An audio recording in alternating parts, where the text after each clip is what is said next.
নমস্কার সবাইকে উত্তম আশা ইউটিউব পরিবারে স্বাগত জানাই। আজকের West Bengal police sub inspector preliminary exam paper 2019 সালের যে প্রশ্ন হয়েছিল সেটি আমরা সলভ করব। এখানে বলে রাখি যে এখানে আমরা যে সমস্ত জিকের কোশ্চেন আছে সেগুলো শুধুমাত্র সেই কোশ্চেনের অ্যান্সার নয়, ওর যে সমস্ত অপশান রয়েছে সেই অপশানের সম্ভাব্য যে আলোচনাগুলি হতে পারে সেগুলি করে দেওয়া হবে এবং বিগত বছরের কোশ্চেনের প্যাটার্ন থেকে সামনের বছরে কী ধরনের প্রশ্ন আসতে পারে সে নিয়ে আলোচনা হবে।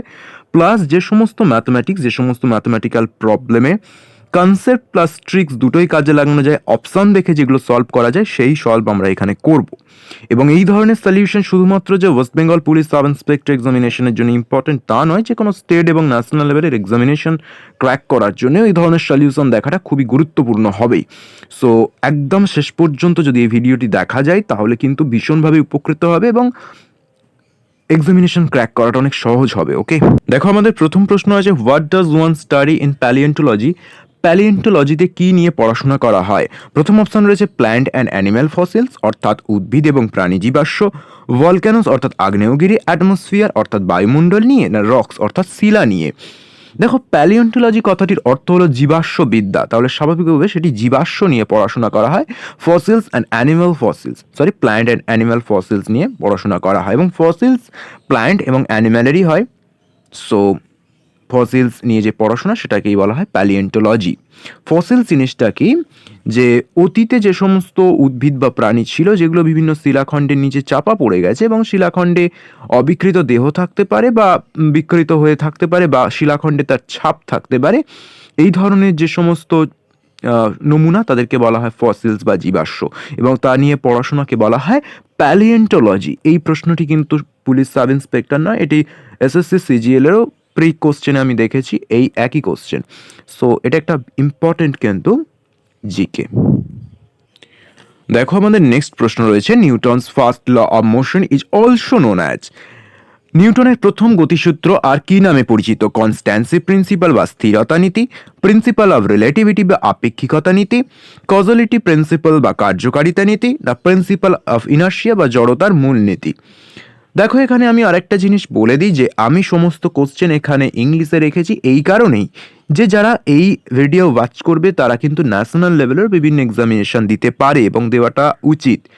তো ন্যাশনাল লেভেলের এক্সামিনেশন এখনকার দিনে তো নয়, হিন্দি বা ইংলিশে হয়, মাতৃভাষা প্রতিটি আঞ্চলিক ভাষায় পরীক্ষা নেওয়ার কথা চলছে কিন্তু এখনও সেটা হয়নি।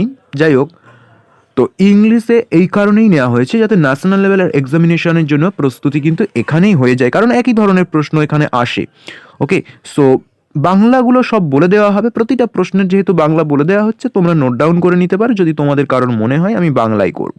ওকে, সো দেখো এখানে বলা হয়েছে যে নিউটনের প্রথম সূত্র, দেখো নিউটনের প্রথম সূত্রে বলা হয়েছিল যে বাহ্যিক বল প্রয়োগ না করা হলে স্থির বস্তু চিরকাল স্থির থাকে এবং গতিশীল বস্তু চিরকাল সমবেগে গতিশীল থাকে। তাহলে এটি হলো কোনো বস্তুর জড়ত্বকে নির্দেশ করে, বস্তুর ইনার্সিয়াকে এটি প্রকাশ করে।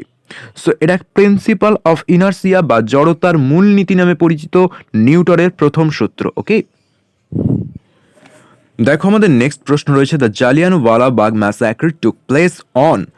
জালিয়ানওয়ালাবাগ হত্যাকাণ্ড কবে ঘটেছিল? এটি হলো 13 এপ্রিল 1919। এখানে একটি বিষয় বলে রাখি যে 2018 সালের এই পরীক্ষার প্রেতে একটি প্রশ্ন এসেছিল, সেটা হলো রাওলাট অ্যাক্ট কোন ঘটনার সাথে যুক্ত, বা জালিয়ানওয়ালাবাগ ম্যাসাক্রি বা জালিয়ানওয়ালাবাগ হত্যাকাণ্ড কোন আইনের ফল হয়েছিল? সেটি হলো রাওলাট অ্যাক্ট। এরকম একটি প্রশ্ন 2018 সালে পড়েছিল, ঠিক তার পরের বছর অর্থাৎ 2019 সালে কিন্তু জালিয়ানওয়ালাবাগ কবে ঘটেছে প্রশ্ন এসছে, অর্থাৎ একই ঘটনা থেকে পরপর 2 বছর প্রশ্ন এসছে। জালিয়ানওয়ালাবাগ হত্যাকাণ্ড থেকে আরেকটি প্রশ্ন হতে পারে যে কে নাইটুর উপাধি ত্যাগ করেছিলেন? রবীন্দ্রনাথ টেগর, কবিগুরু রবীন্দ্রনাথ টেগর বা রবীন্দ্রনাথ ঠাকুর, অথবা হতে পারে যে রবীন্দ্রনাথ ঠাকুর বা কবিগুরু কোন উপাধি ত্যাগ করেছিলেন? নাইটুর উপাধি ত্যাগ করেছিলেন। আচ্ছা, এখানে গুলি চালানোর নির্দেশ কে দিয়ে দিয়েছিলেন? জেনারেল ওটায়ার। ওকে, সো এগুলো মনে রাখতে হবে জালিয়ানওয়ালাবাগ হত্যাকাণ্ড থেকে এই প্রশ্নগুলো কিন্তু খুব আসছে এবং পরের বছর হতে পারে এখান থেকে এই ধরনের আরও প্রশ্ন আসতে পারে। আমাদের নেক্সট প্রশ্ন রয়েছে, দেখো, president of India is elected by, ভারতের রাষ্ট্রপতি কাদের দ্বারা নির্বাচিত হন? রাজ্যসভার দ্বারা, না members of parliament and members of state legislative assemblies অর্থাৎ সাংসদ এবং বিধায়কদের দ্বারা, না লোকসভার দ্বারা, না পার্লামেন্ট মেম্বার্স বা সাংসদদের দ্বারা? দেখো, তোমরা সবাই জানো যে রাষ্ট্রপতি যিনি রয়েছেন বা রাষ্ট্রপতি যিনি হন তিনি নির্বাচিত হন সাংসদ এবং বিধায়কদের দ্বারা, এবং রাষ্ট্রপতি নির্বাচনের একটি নির্দিষ্ট ভোট কৌশল রয়েছে। তো এটি সাংসদ এবং বিধায়কদের দ্বারা নির্বাচিত হন। এখানে একটি কথা বলে রাখি যে রাষ্ট্রপতি পদপ্রার্থী যারা হন প্রত্যেককেই কিন্তু ভোট দিতে হয় সাংসদ এবং বিধায়কদের, এবং ভোটের র্যাঙ্ক আলাদা হয়। এমন নয় সিঙ্গেল ভোট, যে আমরা যাকে ভোট দিই লোকসভা বা বিধানসভা বা গ্রাম পঞ্চায়েত বা মিউনিসিপ্যাল কর্পোরেশন নির্বাচনে আমরা একটিই ভোট দিই, আমরা আমাদের পছন্দের প্রার্থীকে একটি মাত্রই ভোট দিই। কিন্তু রাষ্ট্রপতি নির্বাচন করার ক্ষেত্রে একটি মাত্র ভোট দেওয়া হয় না, যিনি ভোট দেন তিনি প্রতিটি পদপ্রার্থীকেই ভোট দিতে পারেন এবং প্রত্যেককে র্যাঙ্ক ওয়াইজ ভোট দেবেন। ধরা যাক যাকে পছন্দ তাকে 10 ভোট দিলাম, যাকে তার নিচে কম পছন্দ তাকে 9 ভোট দিলাম। তো এইভাবে ভোট এবং রাষ্ট্রপতি নির্বাচনের একটি নির্দিষ্ট পদ্ধতি রয়েছে। ওকে, সো পলিটিক্স যখন হবে বা বিভিন্ন ইউটিউব চ্যানেলে পলিটিক্স যেখানে ভালো পড়ানো হয় সেখানে তোমরা দেখে নিতে পারো। ইউটিউব চ্যানেলে অনেক স্যার রয়েছেন, প্রতিটি স্যারই খুব ভালো পড়ান, তো তোমরা সেগুলো ওয়াচ করতে পারো। ওকে, তো আমরা আমাদের চ্যানেলেও পড়ে পলিটিক্স সরি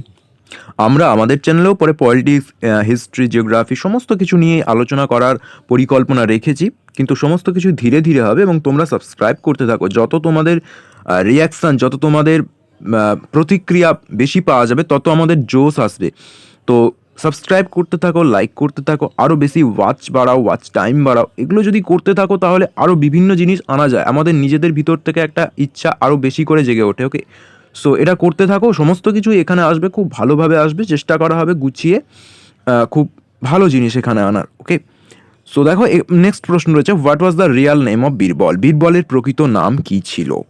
বীরবলের প্রকৃত নাম ছিল মহেশ দাস, ভগবান দাস নয়। ভগবান দাস হলো আকবরের নবরত্নের অন্য এক নবরত্ন, এবং ভগবান দাস ছিলেন আকবরের শ্যালক অর্থাৎ আকবরের স্ত্রী হরকাবাইয়ের ভাই ছিল ভগবান দাস। ওকে, হরকাবাই হীরকুমারী নামেও পরিচিতা। তো তার যে ভাই ছিল তিনি হলেন ভগবান দাস। এখানে আকবরের যে অন্য নবরত্ন, আকবরের নবরত্ন কিন্তু খুব ইম্পর্টেন্ট এবং আকবরের নবরত্ন থেকে প্রচুর প্রশ্ন আসে। তো আমি এখন এখানে একটু শর্টকাটে দেখানোর চেষ্টা করব যে আকবরের নবরত্নের নাম কি কি, কারা আকবরের নবরত্ন ছিলেন, কারণ সেখান থেকে প্রচুর প্রশ্ন আসে। প্রথম তো ছিলেন বীরবল, রাজা বীরবল, যার কথা হচ্ছে। বীরবলের প্রকৃত নাম ছিল মহেশ দাস, তিনি অ্যাডমিনিস্ট্রেটর ছিলেন অর্থাৎ মুখ্য প্রশাসক ছিলেন আকবরের এই বীরবল। দ্বিতীয়ত ছিলেন আবুল ফজল, তোমরা অনেকেই তার নাম শুনেছ, আবুল ফজল, তিনিও আকবরের একজন নবরত্ন ছিলেন এবং তিনি স্কলার অ্যান্ড স্টেটসম্যান ছিলেন, অর্থাৎ তিনি কিন্তু আকবরের সভার একজন জ্ঞানী মানুষ ছিলেন। আকবরের সভায় প্রত্যেকেই জ্ঞানী মানুষ ছিলেন, কিন্তু ইনি মুখ্য যিনি স্টেটসম্যান রূপে কাজ করতেন।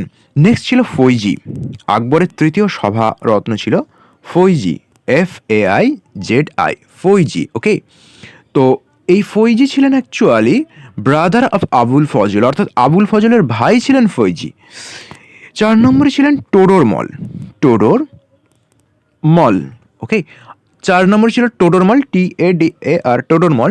টোডরমল কি ছিলেন? ইনি মূলত ফিনান্স মিনিস্টার বা অর্থমন্ত্রী ছিলেন, আকবরের অর্থমন্ত্রী ছিলেন টোডরমল। এই টোডরমল আসলে 10 সালা বন্দোবস্ত যে আকবরের আমলে প্রচলিত হয়েছিল, সেই 10 সালা বন্দোবস্তের মুখ্য রূপকার ছিলেন টোডরমল। ওকে, 5 নম্বরে ছিলেন ভগবান দাস, যার কথা আমি উল্লেখ করেছি অলরেডি। ভগবান দাস, ভগবান দাস ছিলেন একজন মনসবদার। 6 নম্বরে ছিলেন মানসিং, মানসিং অন্যতম সেনাপতি ছিলেন। মানসিং, মানসিং আসলে ছিলেন হরকাবাইয়ের ভাই। ওকে, বাকি তিনজন ছিলেন তানসেন, তানসেন ইনি মিউজিশিয়ান ছিলেন। ওকে, তানসেন ইনি মিউজিশিয়ান ছিলেন। এছাড়া ছিলেন আব্দুর রহিম খানেখানা, আব্দুর রহিম খানেখানা এবং মুল্লা দোপে আজা, মুল্লা দোপে আজা। ওকে, আব্দুর রহিম খানেখানা এবং মুল্লা দো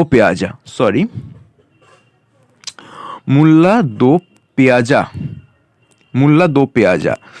তো আকবরের নবরত্নের নজন কে কে ছিলেন আরেকবার বলে দিই, বীরবল, আবুল ফজল, ফৈজি, টোডরমল, ভগবান দাস, মানসিং, আব্দুর রহিম খানে খানা এবং মুল্লা দো পেয়াজা। নামগুলি মনে রাখবে, এখান থেকে বিভিন্ন প্রশ্ন আসতে পারে যে নিম্নলিখিত ব্যক্তিগুলির মধ্যে কে আকবরের একজন নবরত্নের একজন। ওকে, সো এই ধরনের প্রশ্ন কিন্তু এখানে আসতে পারে। নেক্সট প্রশ্ন রয়েছে, দেখো, ডায়মন্ড ইজ হার্ড বিকজ, হীরক কঠিন কেন? It is made up of carbon atoms, এটা কার্বন পরমাণু দিয়ে তৈরি।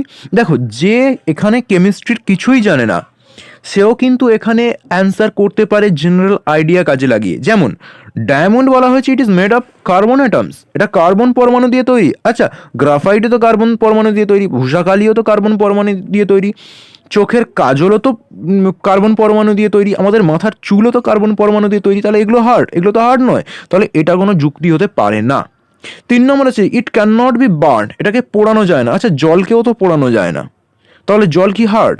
সো এটাও আমার অপশান হতে পারে না, it is a giant molecule, এটা কোনো অপশানই নয়। বোঝা গেল? নাম্বার বি অপশান পড়ে রয়েছে, সো এটা আমাদের কারেক্ট হবে। অপশান বিতে কি আছে দেখা যাক। All the 4 valence electrons are bonded to each carbon atom by covalent bonds, অর্থাৎ বলা হচ্ছে কার্বনের 4টি যোজক ইলেকট্রন রয়েছে, সেই 4টে যোজক ইলেকট্রনের প্রত্যেকেই সমযোজী বন্ধন দ্বারা যুক্ত, তাই কার্বন হার্ড। কার্বনের 4টি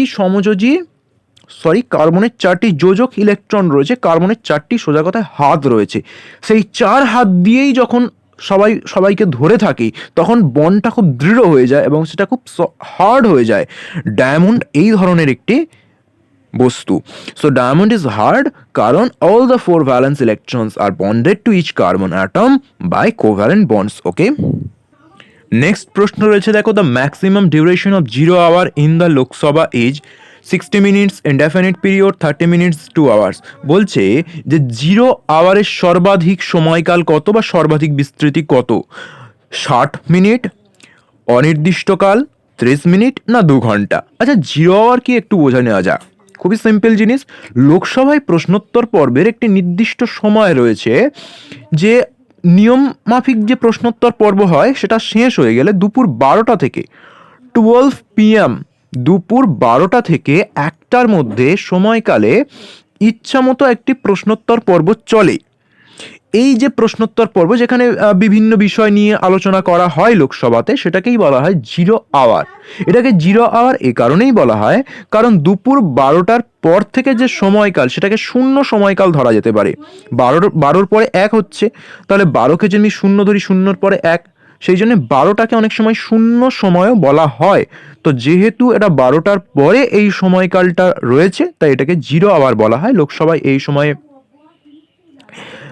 যে প্রশ্নগুলি করা হয় সেগুলির কোনো ছক বাঁধা নিয়ম থাকে না। ওকে, আচ্ছা, এখানে দেখো যে আমাদের সংবিধানে in our constitution there is no mention that what is the duration of a 0 hour, কিন্তু যেহেতু 12টা থেকে 1টার মধ্যে চলে তাই 1 ঘন্টার বেশি এই 0 আওয়ারকে চালানো যায় না, কিন্তু লিটারালি এটা ইনডেফিনিট পিরিয়ড ধরে চলতে পারে, বা ইনডেফিনিট পিরিয়ড বা অনির্দিষ্ট সময়কাল এর ম্যাক্সিমাম ডিউরেশন। ওকে, মনে থাকবে।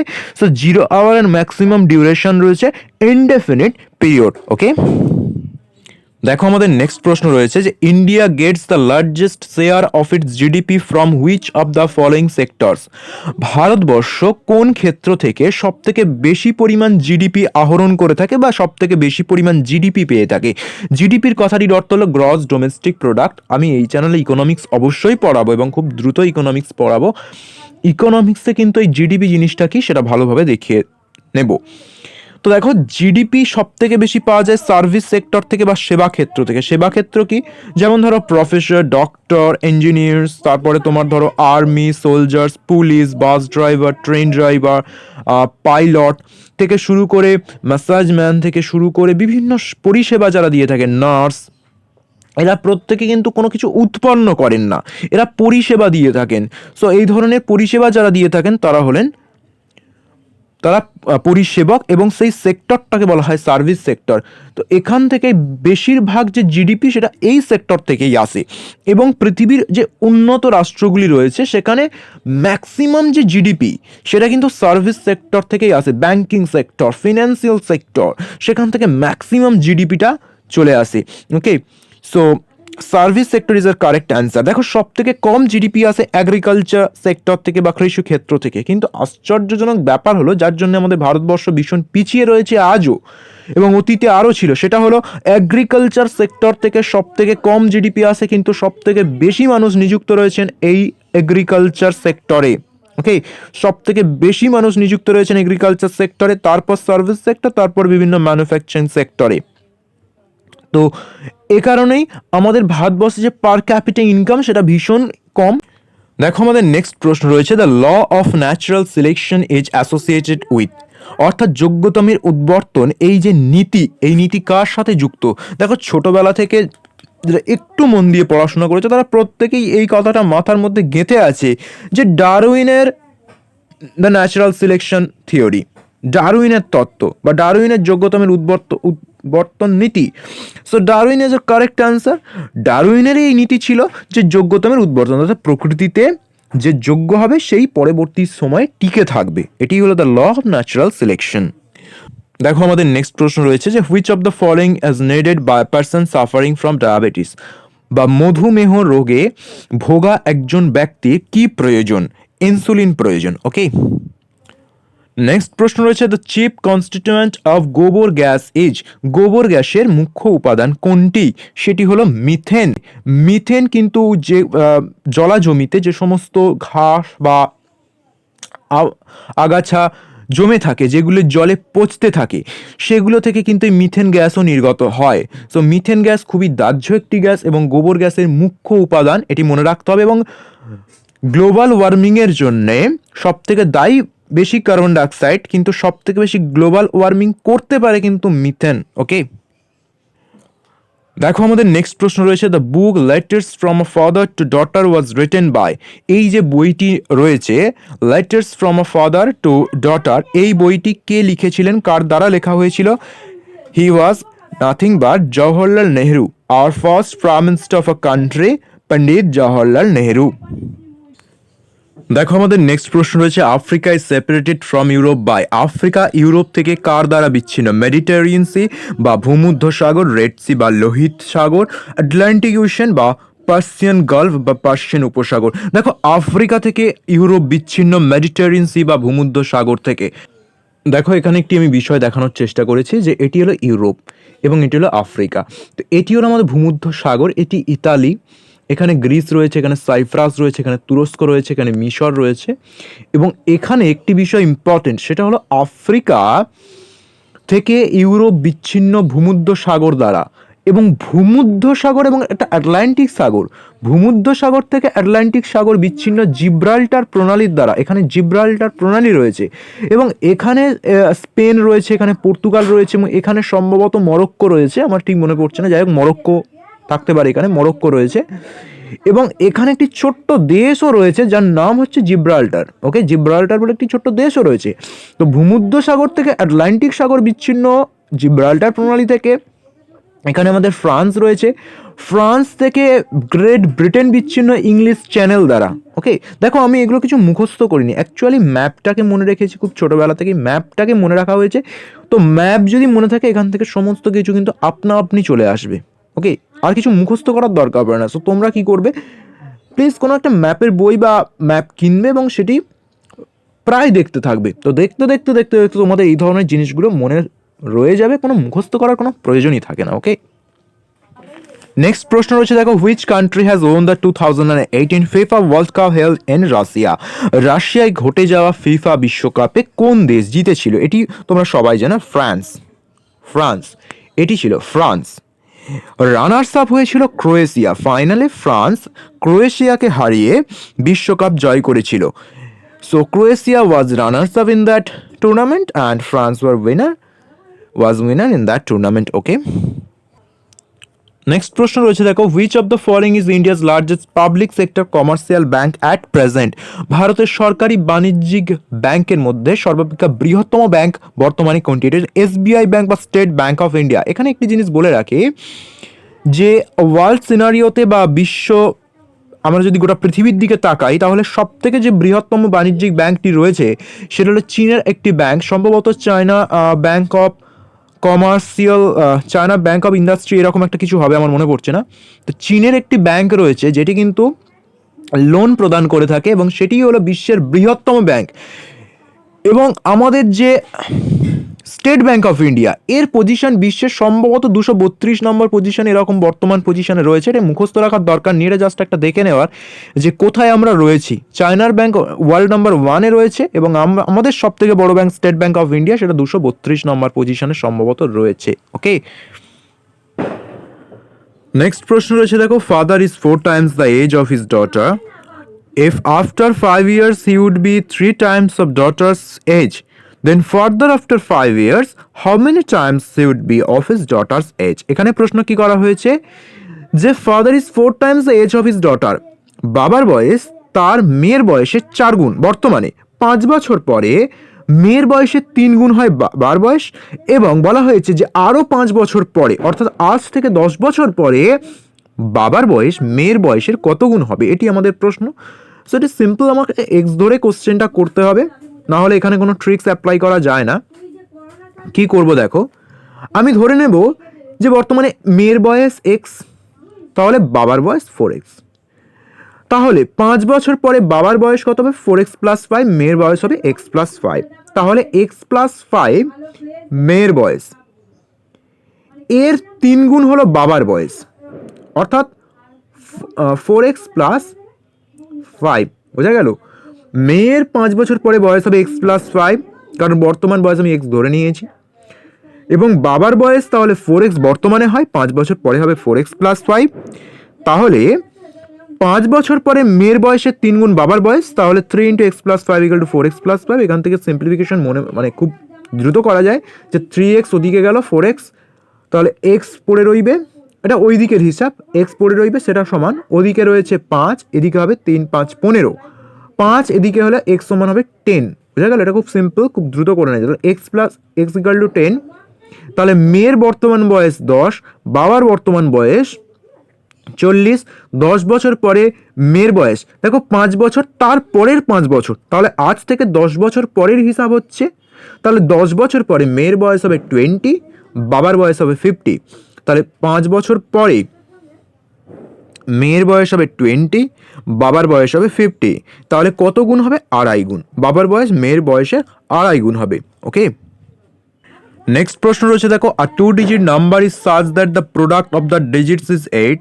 When 18 is added to the number, then the digits are reversed. The number is, বলা হয়েছে একটি 2 অঙ্কের একটি সংখ্যা রয়েছে যার অঙ্কগুলির গুণফল হলো 8, এবং যখন ওই সংখ্যাটির সাথে 18 যোগ করা হয় তখন সংখ্যাটির অঙ্কগুলি উল্টে যায়, তাহলে নাম্বারটি কত? এই অঙ্কটি অনেকে পরীক্ষার হলে কি করে এসছে, হয় পরীক্ষার হলে একটা টেনশন কাজ করে, তাড়াহুড়ো কাজ করে, সেই ক্ষেত্রে তারা বেসিক মেথড অ্যাপ্লাই করতে গিয়েছে, অথবা তারা ট্রিক্স মাথায় আসেনি তাদের, মানে ট্রিক্স তারা জানেই না। এখানে ট্রিক্স ফিক্স কিছুই নয়, অপশান দেখে ফ্র্যাকশন অফ সেকেন্ডে অঙ্কটা করে দেওয়া যায়, অনেকে তো অঙ্কটা মেলাতেই পারেনি। ওকে, এমনও আছে যে পরীক্ষার হলে অনেকে অঙ্কটা করতেই পারেনি। তো বেসিক মেথড এরকম ধরতে হয় যে এক্স ওয়াই আমার সংখ্যাটি রয়েছে, এক্স ওয়াই সংখ্যাটি রয়েছে, এক্স ওয়াই আমি 10x + y এভাবে লিখতে পারি, x Y = 8, 10x + y + 18 = y + 10y + x, এইভাবে করা যায়। অত কিছু করার দরকার নেই, সে করতে করতে ভোর হয়ে যাবে। তো আমরা কি করব, ফ্র্যাকশন অফ সেকেন্ডে অঙ্কটা করতে পারি। দেখো এখানে একটা কথা বলছে 18 যোগ করলে রিভার্সড হয়ে যায়। আচ্ছা, এখানে যে অপশানগুলো রয়েছে না, জাস্ট একটা কাজ করো, 8-এর সাথে অপশানগুলোর ইউনিট ডিজিট যোগ করো, দেখো দশকের ডিজিট পাওয়া যাচ্ছে কি না।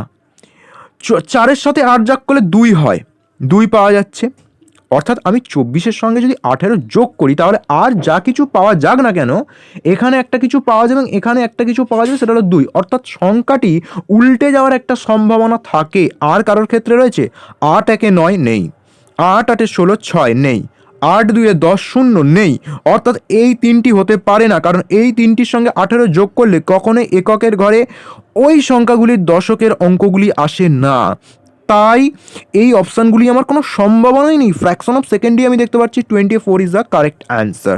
ওকে, আরও ভালো করে দেখার জন্য দেখো 4 × 2 = 8 হচ্ছে, এবং 18 + 24 যোগ করলে 42 হয়। সো 24 বিনা বাধায় আমাদের অ্যান্সার হবে। ওকে, সো এইভাবে পরীক্ষার হলে একটু যদি স্থির মস্তিষ্কে কাজ করা যায় এবং আগে থাকতে যদি প্রচুর প্র্যাকটিস করা যায়, ফ্র্যাকশন অফ সেকেন্ডে কিন্তু কোশ্চেন উড়িয়ে দেওয়া যায়। ওকে, ঠিক আছে, চলো আজ এই পর্যন্তই থাক। ধন্যবাদ সবাইকে ভিডিও দেখার জন্য, ক্লাস অ্যাটেন্ড করার জন্যে। সবাই খুব ভালো থেকো। বন্দে মাতরম।